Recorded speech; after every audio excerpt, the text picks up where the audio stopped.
स्वागत, आप देख रहे हैं कहानी कुर्सी की। इस वक्त बड़ी खबर आ रही है जम्मू कश्मीर से, जहां पर राहुल गांधी अपने पार्टी के प्रचार के लिए गए हुए थे। आज उनको 2 सभाएं वहां पर करनी थी, लेकिन वो बोले सब कुछ नरेंद्र मोदी के ऊपर। राहुल गांधी कह रहे हैं वहां जम्मू कश्मीर में जाकर के कि हमने नरेंद्र मोदी को साइकोलॉजिकली उड़ा दिया है, सारा कॉन्फिडेंस खत्म कर दिया है। उन्होंने कहा मैं पार्लियामेंट में उनके सामने बैठता हूं, हवाइयां उड़ी रहती हैं, उनमें कोई कॉन्फिडेंस अब मोदी में नहीं रह गया है। उन्होंने कहा हम कहते थे जाति जनगणना होगी, ये मना करते थे, अब आरएसएस को भी कहना पड़ रहा है जातिगत जनगणना कराओ। वो कह रहे हैं नरेंद्र मोदी पहले ऐसे छाती फुला के आते थे, अब ऐसे कंधे झुका करके आते हैं। तो सीधा पर्सनल अटैक राहुल गांधी कर रहे हैं नरेंद्र मोदी के ऊपर। सुने आप भी।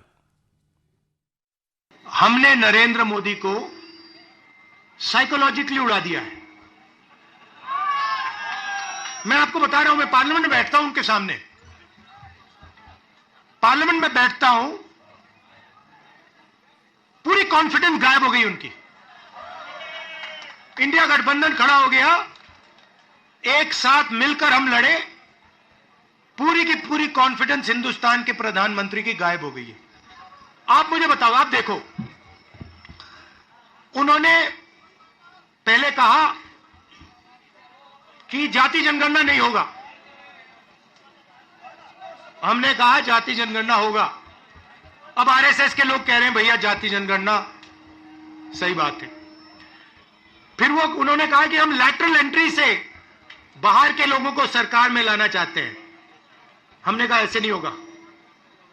पार्लियामेंट में बात उठाई, थोड़ा सा दबाव डाला, बीजेपी के लोग कहते हैं नहीं भैया लैटरल एंट्री नहीं होगी। तो अब एक बात समझ लो, अब नरेंद्र मोदी हिंदुस्तान की जनता से डरते हैं और अब बस थोड़ा सा समय बचा है, नरेंद्र मोदी, बीजेपी, इनको हम सरकार से हटा देंगे। आपने इस चुनाव में देखा होगा, पहले नरेंद्र मोदी जी छाती फैला के आते थे, अब नरेंद्र मोदी जी ऐसे आते हैं। पहले बड़े बड़े भाषण करते थे, इस बार पार्लियामेंट में घुसने से पहले उन्होंने अपने सिर पर कॉन्स्टिट्यूशन को रखा, फिर गए अंदर। माहौल में तो तब्दीली आई है, लोग बेसब्री से इस इलेक्शन का इंतज़ार कर रहे थे। 2008 के बाद ये पहला मौका हमें होगा अपनी हुकूमत का। मेरे वर्करों में भी एक जोश, एक जज्बा है, क्योंकि वो जानते हैं कि दिल्ली के तरफ से मुकम्मल कोशिशें की जाएंगी हमें यहाँ नाकामयाब करने के लिए। लेकिन जिस तंजीम में ऐसी फ़ौज हो, जिस फ़ौज में इस तरह का जोश हो, मुझे नहीं लगता हमें किसी चीज़ से घबराने की ज़रूरत है। क्या रीज़न रहा कि 2014 में आपको ये विधानसभा छोड़ना पड़ा, आपको बड़गाम जाना पड़ा और आज मुझे वापसी? कोई मजबूरी नहीं थी ना। मैंने किसी को ज़बान दी थी, मैंने किसी को वादा किया था कि अगर वो नेशनल कॉन्फ्रेंस ज्वाइन करते हैं तो गांदरबल से वो उम्मीदवार होंगे। मैं अपने बात पे कायम रहा। राहुल गांधी की बात आपने सुनी। इससे पहले जो कुछ उन्होंने कहा, कह रहे हैं प्रधानमंत्री का कॉन्फिडेंस खत्म कर दिया है हमने, साइकोलॉजिकली उड़ा दिया है उनको। अब प्रधानमंत्री का कॉन्फिडेंस खत्म हुआ या कम हुआ, बड़ा नहीं तो नहीं जानते, लेकिन राहुल गांधी का कॉन्फिडेंस बहुत बड़ा हुआ है। पाटिल जी, नहीं, इसमें तो कोई जरा सा भी संदेह नहीं है। और परसाई जी कह गए थे, हरिशंकर परसाई जी, क्या कहा था उन्होंने सर?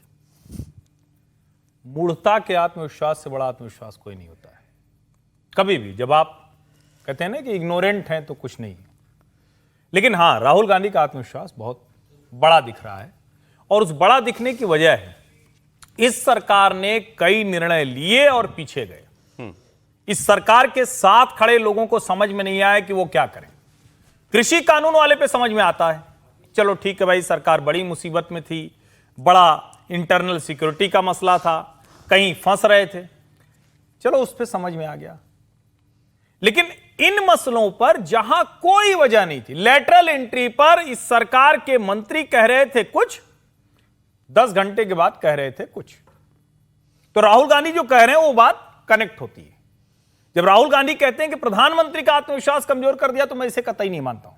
अगर आत्मविश्वास कमजोर हुआ होता तो पिछले 85-86 दिन की जो सरकार चली है वो अपने एजेंडे से कहीं डिगी नहीं, अपने एजेंडे से कहीं नहीं डिगी। लेकिन जब हम कहते हैं कि निर्णयों को लेकर, अब जैसे जातीय जनगणना है, प्रधानमंत्री ने स्टैंड लिया था कि सिर्फ 4 जातियां हैं, गरीब, युवा, अन्नदाता, नारी, ज्ञान। अब अगर उससे पीछे जाएंगे तो राहुल गांधी कहेंगे, लाख वो कहें कि हम सामाजिक समरसता के लिए कर रहे हैं, लाख कुछ कहें, ये संभव नहीं हो सकता ना। आप कल तक जिस चीज को कह रहे हैं, और मेरा ये मानना है कि नरेंद्र मोदी जाने ही इसीलिए जाते हैं कि वो अपने निर्णयों पर जो देश के लिए सही उस पर अडिग रहते हैं। अगर आप उसमें पॉलिटिकल कॉम्प्रोमाइज करना शुरू करते हैं तो फिर तो राहुल गांधी को बोलने का अवसर मिलेगा। और आपने जो कहा वही एक लाइन में सार था, मैंने तो उसको विस्तार दे दिया।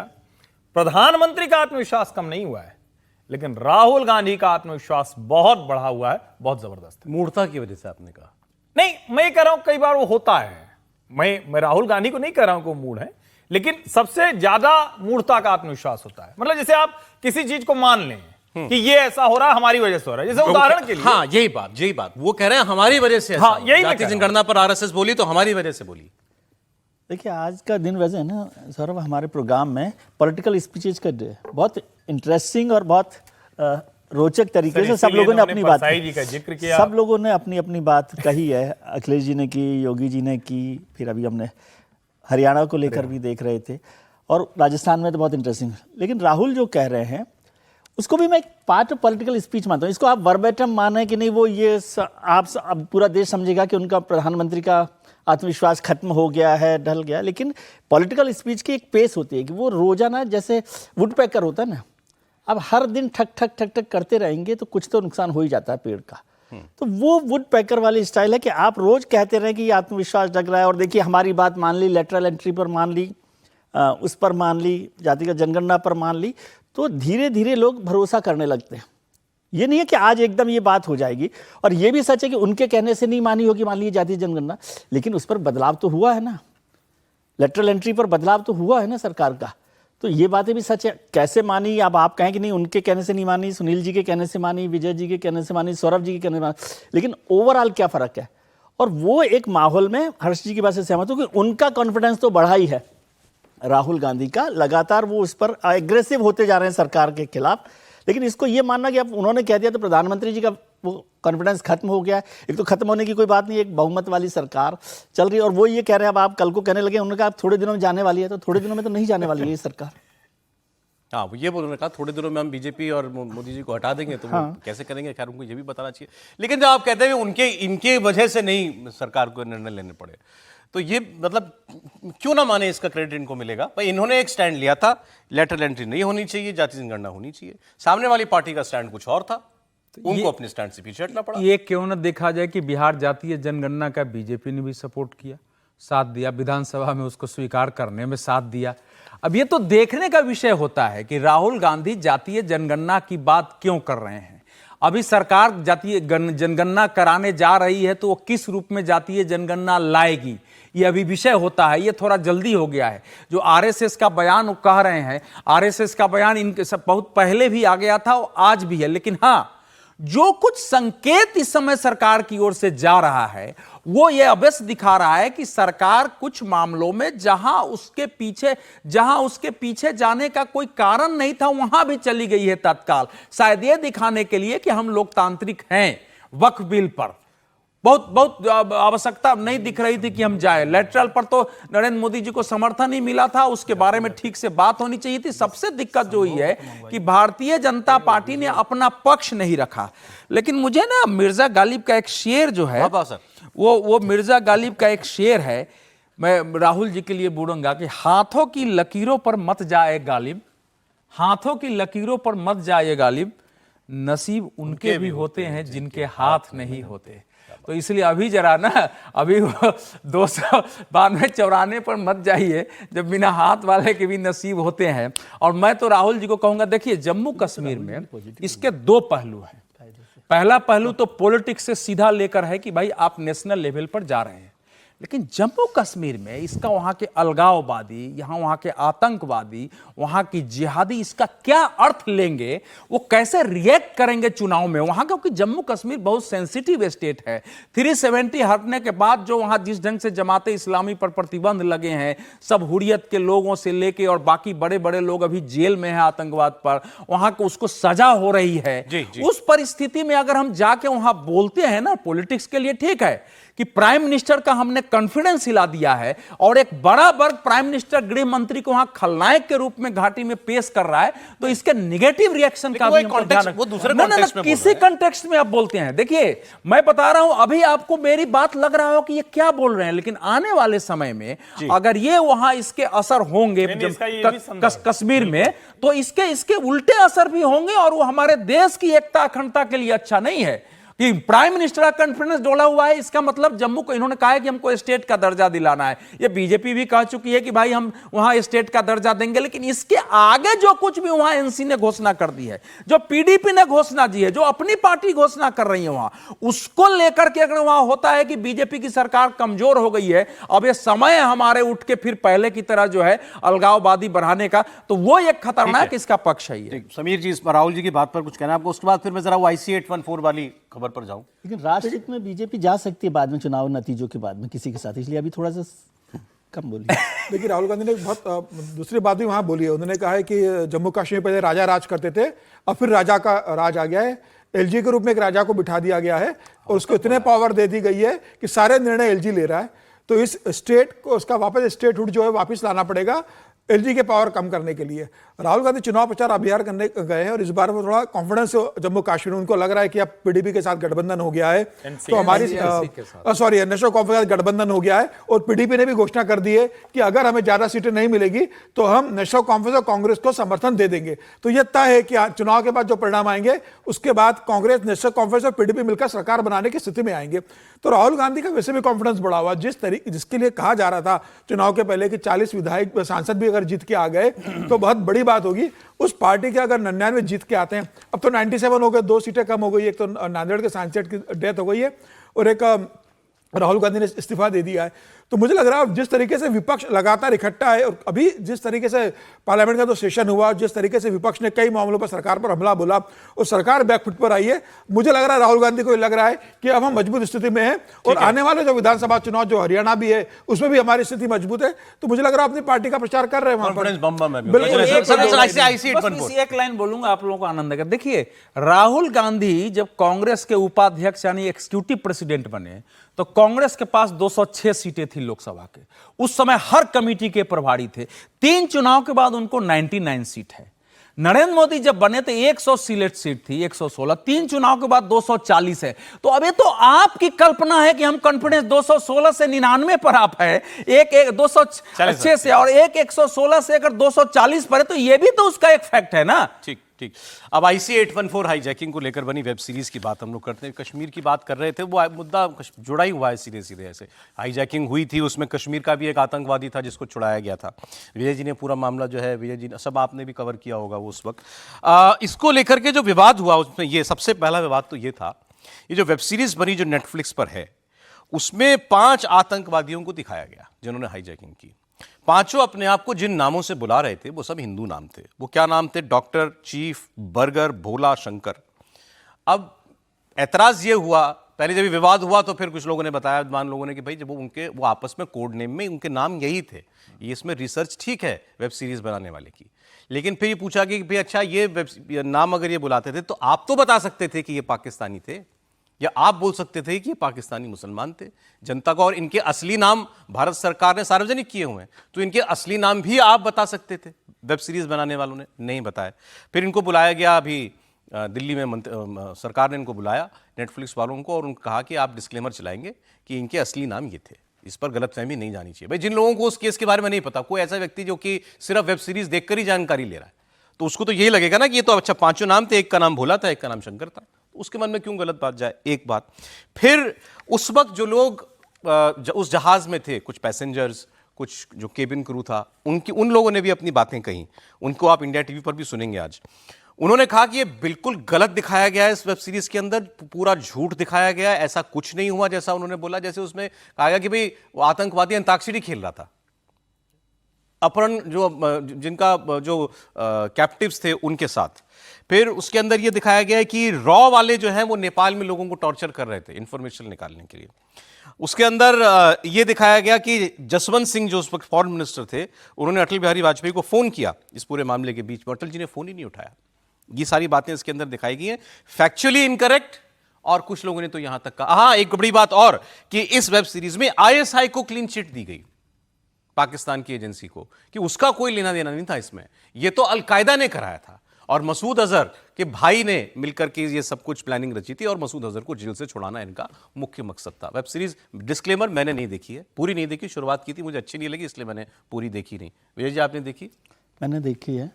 अच्छी खराब तो अलग मुद्दा है, ये मुद्दा अच्छी खराब केवल एक टेलीविजन इस मतलब स्टोरी के तौर पे मैं नहीं कर रहा, क्योंकि वो तो फिर भी आप अलग अलग तरीके से कर सकते हो। हालांकि मुझे पसंद नहीं आई, लेकिन मैं उस पर नहीं जा रहा क्योंकि गंभीर मुद्दा दूसरा है।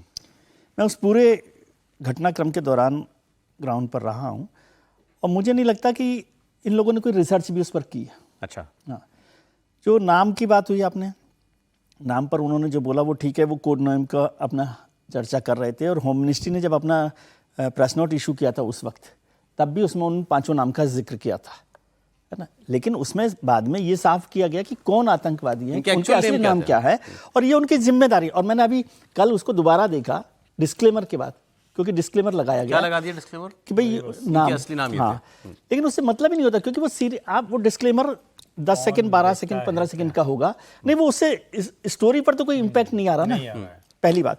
दूसरी बात, आईएसआई को लेकर और टेररिस्ट को लेकर बहुत ही लाइटली तरीके से ऐसा किया गया कि जैसे कोई खेल हो रहा हो वहां पर। अच्छा, वो कितना घटनाक्रम कितनी तकलीफ वाला था और आतंकवादियों ने किस तरह से किया था उसका जिक्र उसमें है ही नहीं। एक व्यक्ति की हत्या की थी उन्होंने, एक हत्या की, रूपेन कत्याल की हत्या उसमें वो दिखा रहे हैं, रूपेन कत्याल की हत्या, वो नाम उसका कुछ और रखा है उन्होंने लड़के का, वो खैर कोई बात नहीं, नाम तो जैसे रखते हैं। लेकिन मैं कह रहा हूँ वो घटनाक्रम कितना बड़ा था। उसमें एक बात सच है जो इसमें जिक्र नहीं कि इंटेलिजेंस फेलियर की वो घटना है, ठीक है, उसमें कोई बात ही नहीं, वो तो सरकार ने भी मान ली कि इंटेलिजेंस फेलियर हुआ ही था, अदरवाइज ये होता मैंने जितनी देखी तो शुरुआत में ओपनिंग सीन तो ये है कि रॉक एक आदमी नेपाल में भागा जा रहा है, वो एयरपोर्ट रोकने के लिए, एयरपोर्ट तो ऐसी कोई घटना नहीं थी। अच्छा, दूसरी बात, जो जिनको उन्होंने मिस्टर कॉल उसमें बनाए हैं नेशनल सिक्योरिटी एडवाइजर NSA, तो ब्रजेश मिश्र NSA थे। बहुत इंटरेस्टिंग चीज़ मैं बताऊं आपको कि जिस समय ये प्लेन काठमांडू से उड़ा और इंडियन उसमें आया, सीमा में लखनऊ के आसपास था, प्रधानमंत्री वाजपेयी का विमान भी लखनऊ पर उड़ रहा था उस वक्त। अच्छा, उसी समय दोनों विमान वहां पर उड़ रहे हैं और वो उतर कर आया है। ब्रजेश, उस समय प्रधानमंत्री के विमान में, जहाज में सैटेलाइट फोन की व्यवस्था नहीं थी। अच्छा, तो ब्रजेश मिश्र जो NSA हैं, वो वहाँ जब लखनऊ में, दिल्ली में एयरपोर्ट पर उतरता है जहाज, तो उनको उतरने के साथ ही ब्रजेश मिश्र वहाँ पर वाजपेयी जी को ये खबर देते हैं।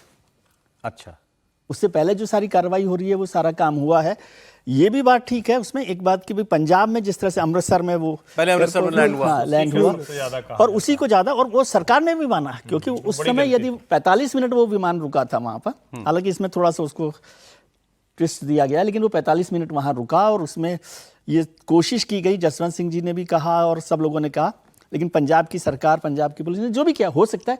और एक बात समझने की जरूरत होती है, जो बहुत बहस हुई कि आतंकवादियों को छोड़ दिया गया, उसमें मैं जानता हूं कि जो वो CMG हो रही थी, क्राइसिस मैनेजमेंट ग्रुप की बैठक, उसमें अडवाणी जी इस बात पर नाराज ही थे कि हम क्यों छोड़ रहे हैं, है ना। और वो एक तरह से इस्तीफा देने के लिए भी चले गए थे। अच्छा, कि भाई मैं छोड़ देता हूँ, मैं इस ग्रुप में शामिल नहीं होना चाहता कि ये ऐसा हो। फारूक अब्दुल्ला साहब वहां पर चीफ मिनिस्टर थे, उन्होंने कहा कि मैं तो आतंकवादी, मसूद अजहर वहां पर था जम्मू में। वो रात आप सोचिए कि भारत सरकार ने, वाजपेयी जी ने कैसे वो फैसला किया होगा, क्योंकि वो जो 190 लोग करीब उसमें थे, क्रू के समेत, है ना। आप प्रधानमंत्री कार्यालय देखते 7 RCR को, हजारों लोग वहां पर खड़े हुए हैं जो प्रधान परिवार को, और वो प्रधानमंत्री सरकार पे पूरी तरह से दबाव बन रहा है। तो आज ये कह देना बहुत आसान लगता है कि आतंकवादियों को छोड़ दिया सरकार ने। लेकिन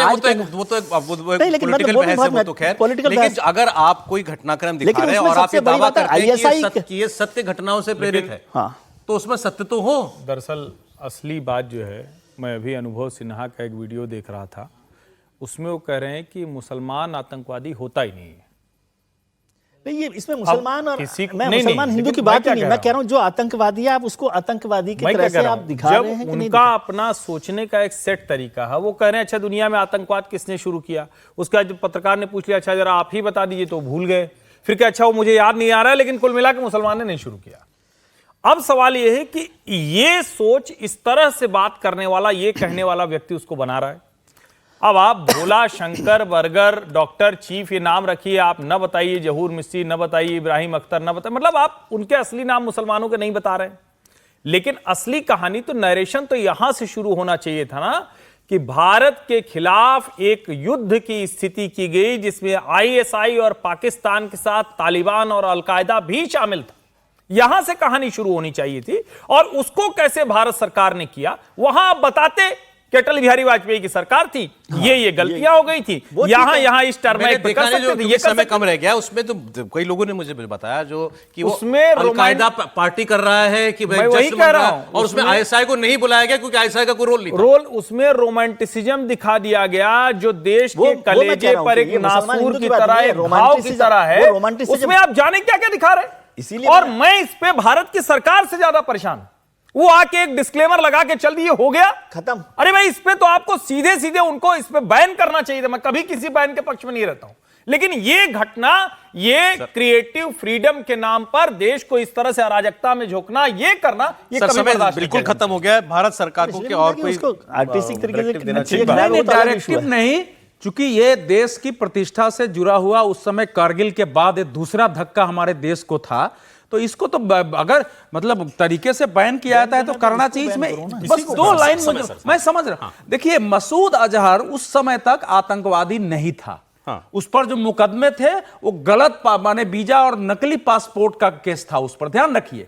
36 आतंकवादी छोड़ने के लिए कहे थे, जिसमें 3 छोड़ा गया। तो ये बताना चाहिए था ना इसको। ठीक है सर। और उस समय वो जाने के बाद बड़ा हो गया, जो उसमें से ये जो उमर सरगर, उमर सारे बहुत बड़े, और सबने देश का बड़ा नुकसान किया। तो और एक लाइन सब खतरनाक, क्योंकि आप समय एकदम नहीं, लेकिन फिर भी एक लाइन बोल दूं कि 2010 में यूपीए की सरकार के समय 25 खतरनाक आतंकवादियों को अलग अलग जेलों से छोड़ दिया गया था। क्यों? क्योंकि मनमोहन सिंह जी को जाना था, माहौल अच्छा हो। 2 बातें, केवल फैक्ट दे रहा हूं, केवल 2 फैक्ट। हमारे देश में ओटीटी कंटेंट के लिए कोई रेगुलेटरी बॉडी नहीं है। ओटीटी पर कोई फिल्म वेब सीरीज दिखाने के लिए आपको सेंसर बोर्ड का सर्टिफिकेट नहीं लेना पड़ता। ये ऐसी किसी प्रक्रिया से ये वेब सीरीज नहीं गुजरी थी। अगर होता तो शायद ये बातें सामने नहीं आती। और ये बता दो, इमरजेंसी पर कंगना राउत ने पिक्चर बनाई है, वो पिक्चर अभी तक रिलीज करने की डेट नहीं मिली है। ये भी आपके सामने है।